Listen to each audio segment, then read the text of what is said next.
Is your Spectrum Wi-Fi 7 router not turning on? Let's troubleshoot power issues step by step. First, check the power supply. Ensure the adapter is securely plugged into both the router and a working outlet. Use a multimeter to confirm the outlet provides a stable 110 to 120 volts AC input. If the power LED remains off, the adapter itself may be faulty and need replacing. Next, inspect the power cable for any visible damage. Try a different power outlet to rule out electrical issues in your home. If these steps don't work, move on to the next section. Now let's examine the cables and hardware.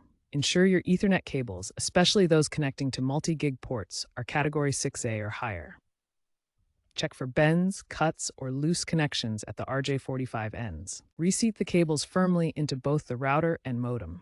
If the router still won't power on, attempt a hard reset. Locate the pinhole reset button, usually on the back or bottom of the router, and use a paperclip to press and hold it for 15 to 30 seconds. If you hear beeping sounds or see a blinking red PWR light after resetting, this indicates a potential hardware failure. Remember, overheating can also cause issues, so ensure the router's vents are clean and unobstructed. If the problem persists, it may be a more serious hardware issue that Spectrum needs to handle.